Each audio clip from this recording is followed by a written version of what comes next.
and forth. We want to talk about IT and innovation, innovation with IT, innovation led by IT. Obviously, the advent of computers has enabled this to happen at probably a higher rate than other kinds of innovation. I mean, entirely everything Amazon is doing is IT enabled. So we have new business models like Amazon, iTunes, and actually, this was, if you look at this as 2015, iTunes is the half life of some of these innovations don't last very long. iTunes changed the way people bought music and kept all their music in one place. Now, no one buys music; they just rent a streaming service. So it's a revenue source that keeps on giving and not precedented on you actually buying music on any given basis. You have new products and services. You have tablets and mobile banking. Tablets have evolved in a way since 2015 as well. Mobile banking is stricter, as well it should be, but for cybersecurity reasons. But you also don't have to go to the bank to deposit a check. If you look at some of the Chase ads in which you could just scan the check right to their app and they will deposit in your account. Newer improved processes, ERP and supply chain. We talked about shared service organizations. That's a tremendous innovation and ability due to ERP systems. Also, there was an article in the Wall Street Journal that says the mean time between recessions will be longer because ERP systems allow companies to not accumulate the massive amounts of inventory by simply just running their factories for efficiency's sake and building up inventory when sales start to go down. When sales start to go down, they trim their inventory levels and therefore don't have to have the massive layoffs that are often required when they build up so much inventory as sales decline. So they're able to see all of the full business landscape with a little bit better and plan for it. Obviously, if you have an incredible random shock like the COVID epidemic, that would overcome that. And cost savings. We talked about the ability to do self-service, 800 numbers that have call centers that are not in this country, but in some place where the labor rate is much less, et cetera, et cetera. So, if you talk about innovation, innovation is interesting. Some companies like to be at the cutting edge, the bleeding edge, the innovating edge. Other organizations like to say, well, we don't want to be at the cutting edge. We don't want to be that innovative bleeding edge where all the things happen. We want to be at kind of a fast follower. We want to see where the market's going and then rapidly transform our operations to deliver to it. The examples, historical examples people have used about innovators and fast followers. Well, first of all, Sony was an innovator in their day. Their main rival, and maybe even at times a bigger company, Panasonic, was a fast follower. They would see what Sony would do. They would come in behind them and produce the same thing for less. Panasonic has gone by the wayside. Sony has gone by the wayside. Apple was a tremendous cutting-edge innovator. I don't know, the rest of the industry seemed to be their fast follower. And this requires, it's very cultural based. The bleeding edge innovator, the kind of Amazon, Apple, Sony, to name the ones that come top of mind, are usually led by an inspirational leader that pushes people beyond what they think they're capable of doing. And Akio Morita and Steve Jobs and Jeff Bezos. Frequently it involves some thinking and experimentation, and some level of innovation is necessary for an organization's long-term survival. If you don't at least keep up with the innovations quickly that others do, you will be left by the wayside as people's tastes change. Now, the question is, does innovation drive people's tastes? Is the or does taste lead to innovation? That's a big debate. You're always trying to do what consumers want, but consumers don't always know what's technically available. So that's where it takes that kind of visionary and someone with an entrepreneurial, a risk taker, and to see where the technology is going and how people may or may not react to that. Obviously, when they see something that's disruptive and beneficial to them, people, the customers, the consuming base will make that big change. So this is a lot like new product development, what we're talking about here. So sustaining innovation, the way I look at it, and I've done some research in this area, is you have evolutionary innovation, adding bells and whistles, refining things, increasing the capacity of a hard drive, eliminating the mechanical hard drive and putting in a solid state hard drive, if we're thinking about computers. And believe me, many of the innovations come through in technology. That's where we seem to see a lot of innovation happening. So you have this evolutionary next step. What's the next phase of the product? What is something everybody can see, but did you get there before anyone else? Kind of innovation. And like I said, you always have to have some innovation or you will go by the wayside. The disruptive innovation is that kind of insight and genius that we so admire in business leaders. It's digital photography.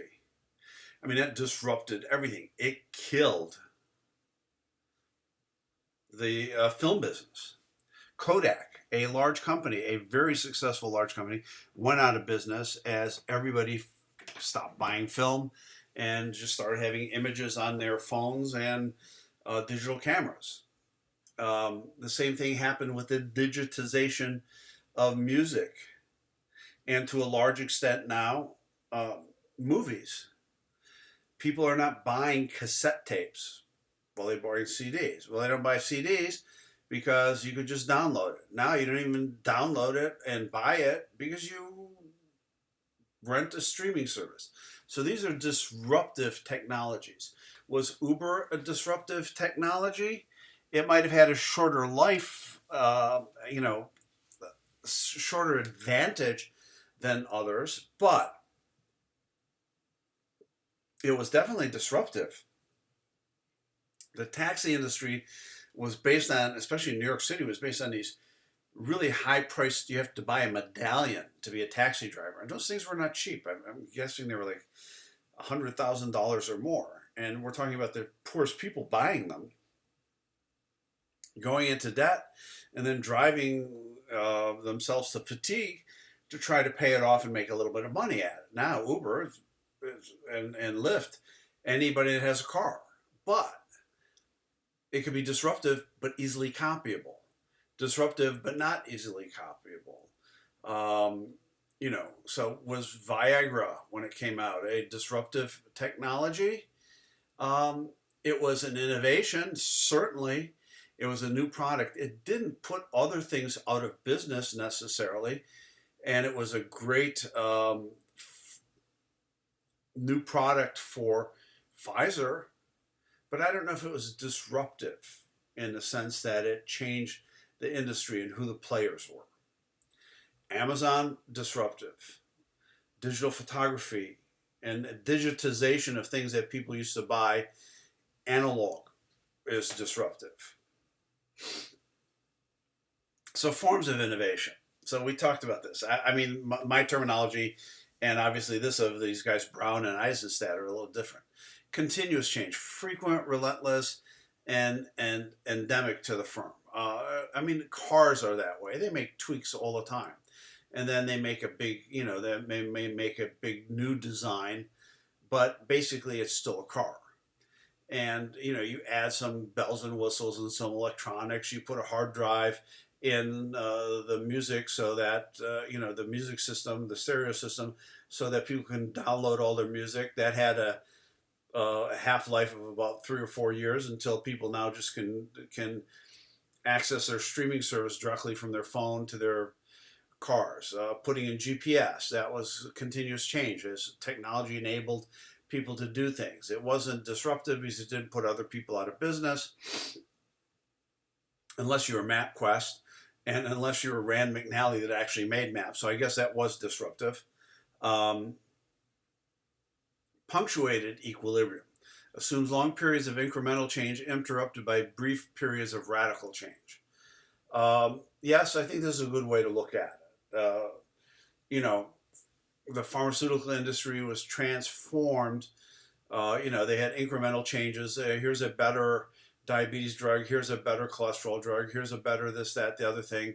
And all of a sudden, you're looking at lifestyle kinds of drugs, that will fix a condition like Viagra and those classes of drugs do, or help brain acuity, or this, that, or the other things that are not necessarily an illness or a life-threatening illness, but just people want to live with the same abilities throughout their entire life. So automobiles can be this way. You can have, the hybrid was an innovation.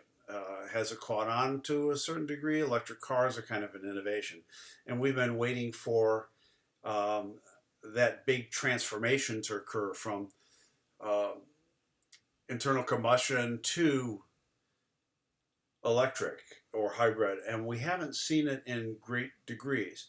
As the price of gasoline goes up, if it approaches $5 a gallon, we saw a lot more hybrids sold in California, but it's still an innovation. It's a radical change as the computer systems and vision systems and all of these sensors that we can put in automobiles increase. You may not be able to, you may not have to drive your car so much, but it drives you where you want it to go. And maybe we just have cars on demand that are driverless that come and pick you up, take you to work, and who knows? Those are the kinds of radical change we could look at. The other thing is, I think if you talk about moving from vinyl records to cassette tapes to CDs to streaming service to downloading music service to streaming service, there's been incremental changes in those over periods of time. I don't know how long the periods of time were, but then you have the brief periods of radical change when they switch from one mode to the other. So there's three significant questions that kind of define the need and drive for innovation. What is viable in the marketplace? What is desirable to our own business? And what is possible with technology? One of the things, when Apple came up with the first Mac, Steve Jobs was quoted to say that he basically did not invent the mouse. He did not invent the Windows-style interface. The click and point kind of screens. He had done a tour of Xerox's Palo Alto Research Center and seen prototypes of this kind of research that they had done, but they had not done anything with it. He saw it and saw the possibilities, put it together and came back and said, here's what I saw. We got to do this.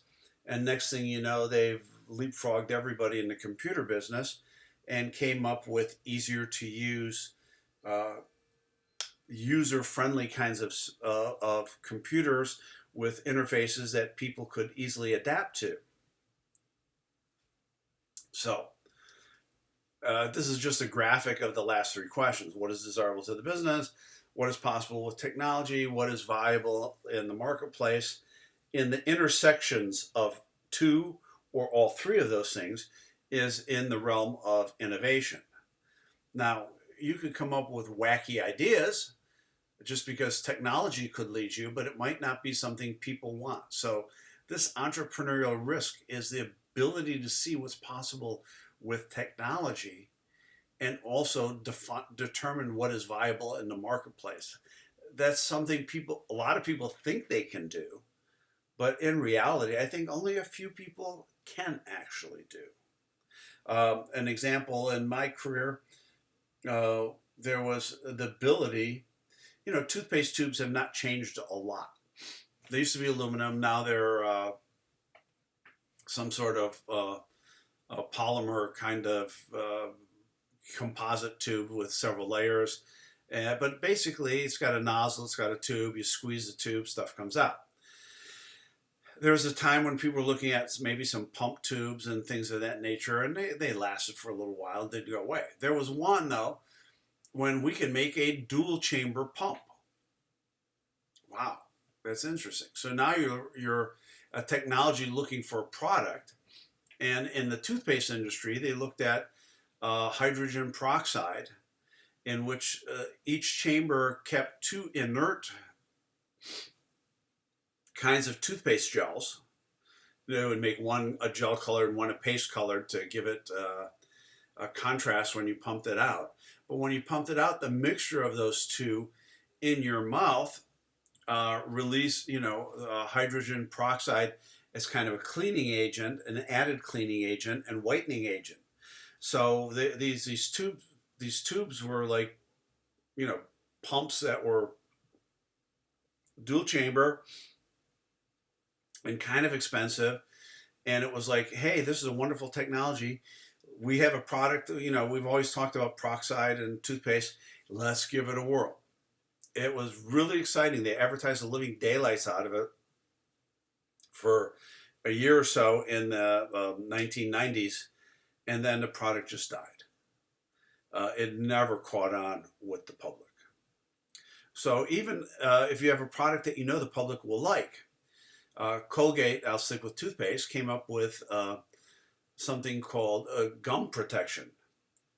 And it was clearly demonstrated to reduce the amount of plaque and increase gum health through constant use. They basically just upped the amount of triclosan, a sanitization agent, in a toothpaste. Well, as gum protection, it didn't sell. We all knew in the company, and I used the product because it was a good product. Then they just rebranded it as Total and changed the way they approach customers, because no one wants to think about gum health. They want to think about total protection and total this and total, it protects your gums, it reduces this, it reduces that. It does everything you could need. It's the same price, and it's a better toothpaste than anybody else has on the market. And boy, oh boy, did that really take off. Same product, just a different scheme. So this graphic is an important thing to keep track of. New product development. Here's a 5-step model. Ideation. Come up with an idea. What are we trying to do? What are we going to do? Advocacy. Basically, I think that's growing it within the company and building up the inertia to say, take this from an idea to an actual, to the point where you say, okay, it sounds like, I agree, it sounds like something we should do. Let's prove the concept somehow through focus groups, through this, that, the other thing, some trial entries. And then you build a product, trial and pilot it, and then you transition and go to market. You launch the product on a fuller scale. So how do you get ideation? Well, it comes from vendors who provide you with a new chemical, an active ingredient that could help something like a toothpaste, or a piece of technology for producing a better bottle, or like that dual pump, or a solid state hard drive, or a chip that runs cooler and and is a lot faster for a computer, or a small hard drive that you can put into what they call an iPod, or a memory stick in which you could just put all your music on it and put it into a USB port in your car. These are all like little, things that are coming from vendors. Now, obviously, employees, people in the company can have ideas of where they want to see the business to go, and they can have ideas. So they get the idea. So what you want to do is filter those ideas and come up with the ones that seem like the most likely to work. Um, you've got to sell them to the business leaders. So you're advocating with your business leaders, and you're trying to gain support from business, the leaders of your company. And then it becomes a real project. Actually, the better companies, I think, would want to keep track of the good ideas during the advocacy practice too, and say, this is an idea we're going to consider. Here's your chance. Sell me the idea. And it might not be any more than that, like an ideation conference in which people are promoting product ideas to senior management. Then you have the proof of concept. So where you're trying to actually say, okay, let's take this idea and take it to the next level, and let's let marketing look at it, and let's let salespeople have at it, and see if we think this is something that we should turn into a full project development. I mean, these are the first two steps. Ideation and advocacy are the first two steps of product development, but they're the fuzzy front end. It's not as clean and clear as what's about to happen when you get to proof of concept.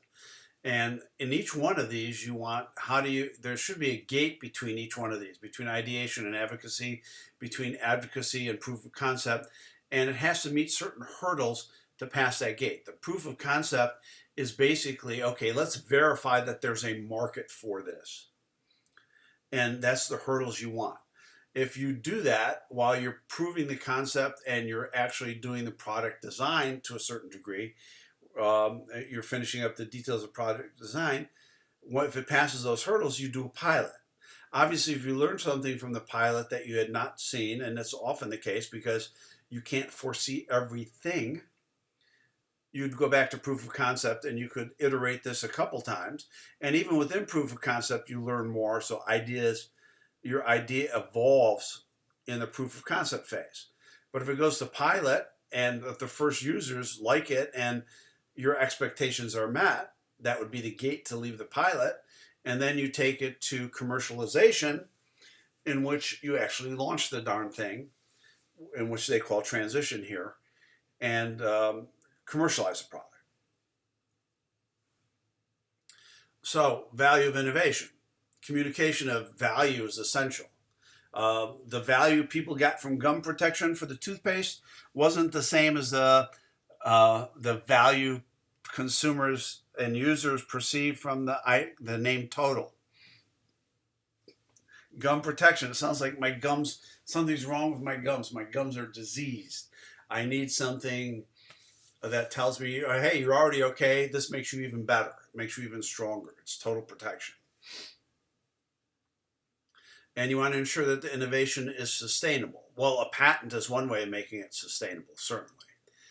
If it's just an idea that everybody can copy, you have an advantage for a while, but maybe not as long.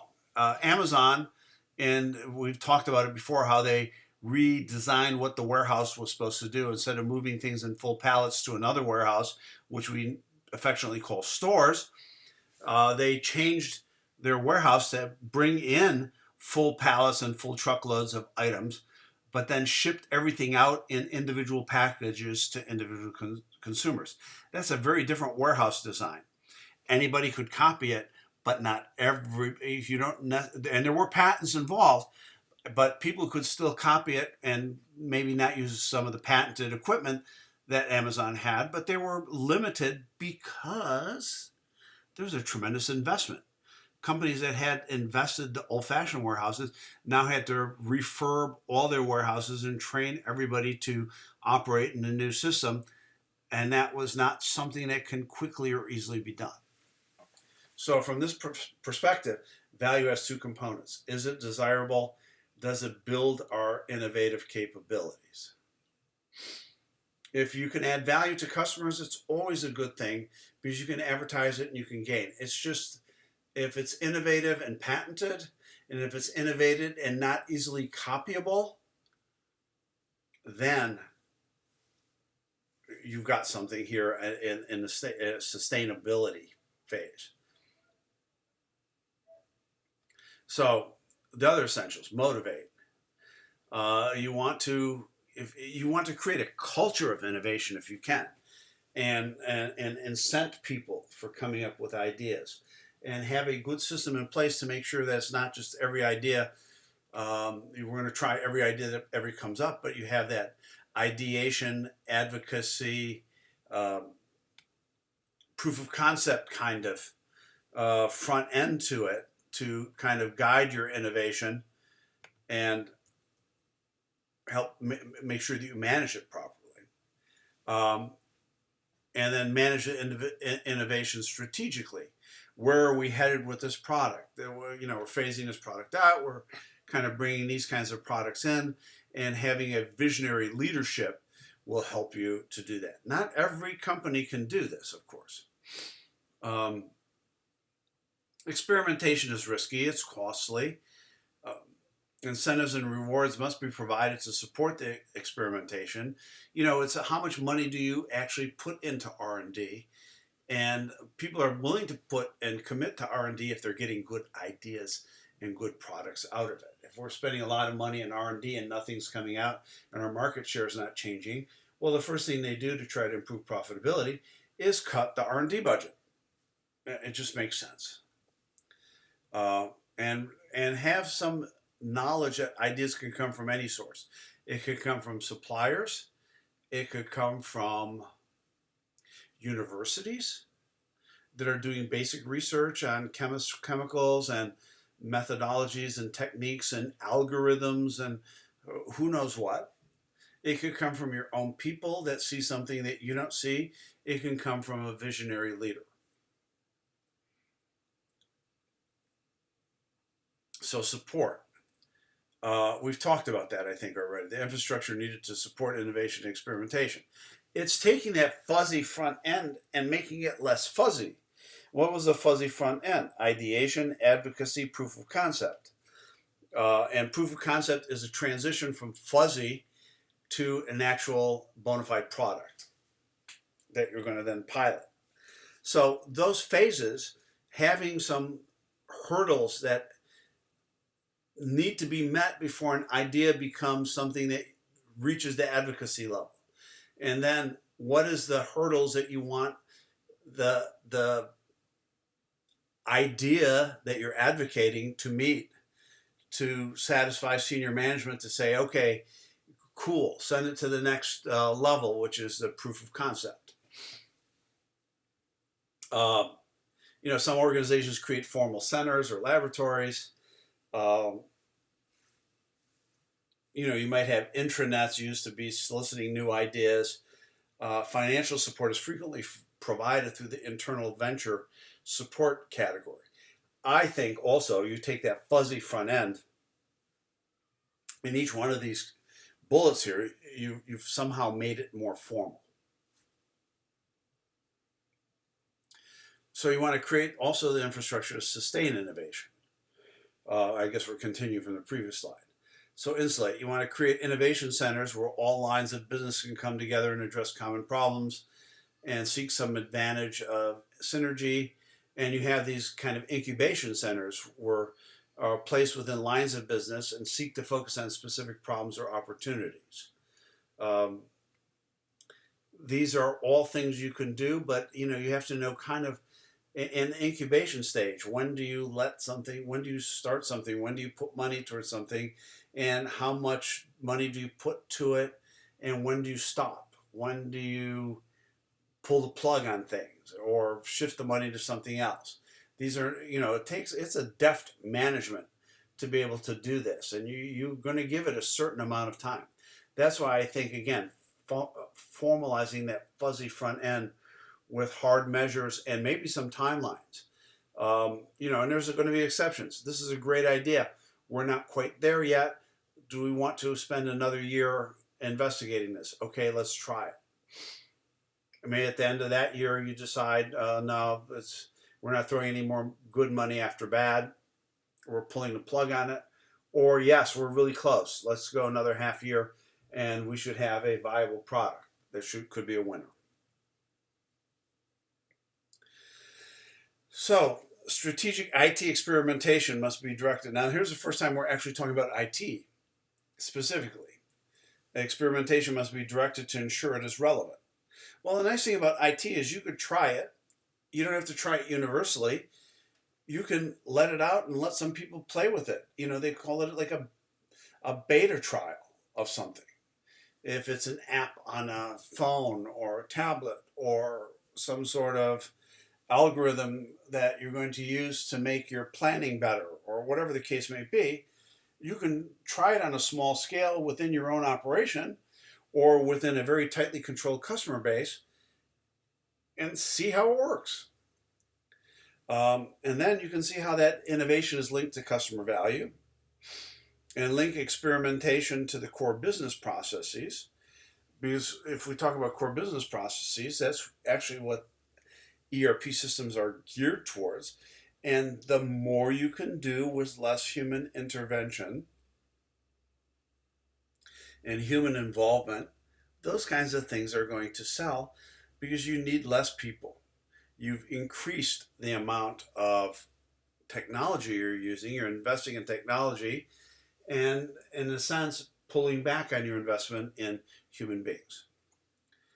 And you could use venture funds to guide strategic initiatives, venture funds within your company, venture funds from without, venture funds from outside your company. Those people will want a stake in whatever it is you do. So you just have to know that it's no longer entirely your company or your idea if you start using that kind of money. So the challenges for IT leaders are probably the same as the challenges for all leaders.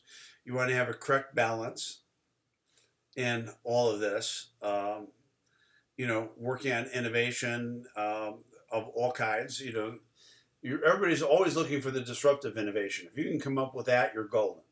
But those nuggets come along so infrequently that you're more looking at the evolutionary or periodic leaps. And if you can be the first to do that, you're good.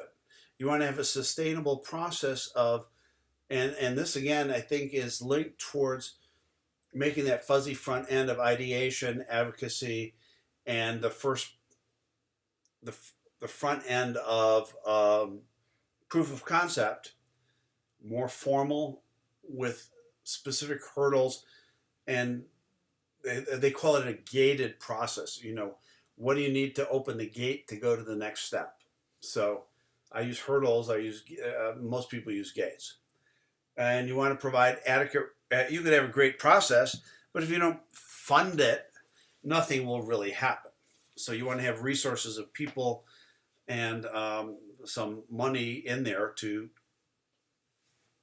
allow these good ideas to be advocated and then prove the concept. And you want to reassess your processes and practices all the time. That's something you got to do. If you're facilitating it and you want to focus on achievable targets, you don't want to rush things to market faster than you think it should be. I think you end up with a problem like Boeing. Their 737 MAX was a tremendous plane in terms of the potential for fuel economy, but it was highly computerized.